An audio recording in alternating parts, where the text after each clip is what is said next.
But solemnity and gravity, and all such emotional attributes, admit of various shades, and do what we will with our defining, the truth must at last be confronted that we are dealing with a field of experience where there is not a single conception that can be sharply drawn.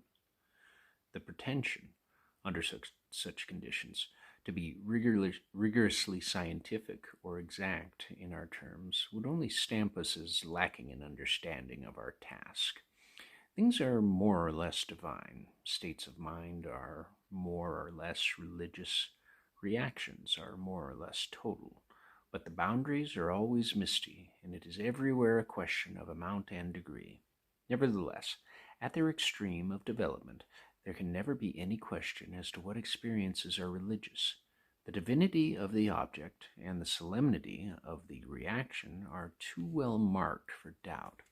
Hesitation as to whether a state of mind is religious or irreligious, or moral or philosophical, is only likely to arise when the state of mind is weakly characterized. But in that case, it will be hardly worthy of our study at all.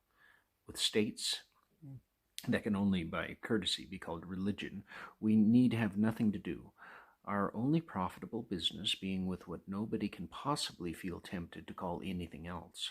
I said in my former lecture that we learn most about a thing when we view it under a microscope, as it were, or in the most exaggerated form.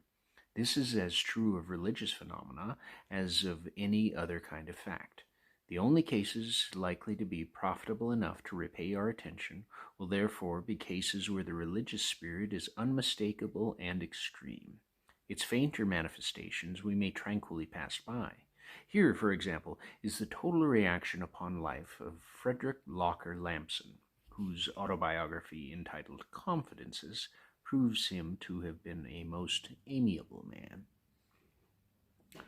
I am so far resigned to my lot that I feel small pain at the thought of having to part from what has been called the pleasant habit of existence, the sweet fable of life. I would not care to live my wasted life over again, and so to prolong my span. Strange to say, I have but little wish to be younger. I submit with a chill at my heart. I humbly submit, because it is of the divine will, and make appointed destiny. I dread the increase of infirmities that will make me a burden to those around me, those dear to me. No, let me slip away as quietly and as comfortably as I can. Let the end come, if peace come with it. I do not know that there is a great deal to be said for this world or our sojourn here upon it, but it has pleased God so to place us, and it must please me also. I ask you, what is human life? Is it not a maimed happiness, care and weariness, weariness and care, with the baseless expectation, the strange cozenage of a brighter tomorrow? At best, it is but a forward child that must be played with and humored to keep it quiet till it falls asleep, and then the care is over. This is a complex, a tender, a submissive, and a graceful state of mind. For myself, I should have no objection to calling it, on the whole, a religious state of mind, although I dare say that many of you may seem too listless and half-hearted to merit so good a name. But what matters it, in the end, whether we call such a state of mind religious or not? It is too insignificant for our instruction in any case, and its very possessor wrote it down in terms which he would not have used unless he had been thinking of more energetically religious moods in others, with which he found himself unable to compete. It is with these more energetic states that our sole business lies, and we can perfectly well afford to let the minor notes and the uncertain border go. It was the extreme cases that I had in mind a little while ago when I said that personal religion, even without theology or ritual, would prove to embody some elements that morality, pure and simple, does not contain. You may remember that I promised shortly to point out what these elements were. In a general way, I can now say what I had in mind. I accept the universe, is reported to have been the favorite utterance of our New England transcendentalism, Margaret Fuller. And when someone repeated this phrase to Thomas Carlyle, his sardonic comment is said to have been, "Gad, she'd better." At bottom, the whole concern of morality and religion is with the manner of our acceptance of the universe. Do we accept it only in part and grudgingly, or heartily and altogether? Shall our protests against certain things in it be radical and unforgiving, or shall we think that even with evil, there are ways of living that must lead to good? If we accept the whole, shall we do so as if stunned into submission, as Carlyle would have us? Gad, we'd better. Or shall we do so with enthusiastic assent? Morality, pure and simple, accepts the law of the whole, which finds reigning, so far as to acknowledge and obey it, but it may obey it with the heaviest and coldest heart, and never cease to feel it as a yoke. But for religion, in its strong and fully developed manifestations, the service of the highest never is felt as a yoke. Dull submission is far left behind, and a mood of welcome, which may fill any place on the scale between cheerful serenity and enthusiastic gladness, has taken place. It makes a tremendous emotional and practical difference to one whether one accept the universe in the drab and discolored way of stoic resignation is to necessity, or with the passionate happiness of Christian saints.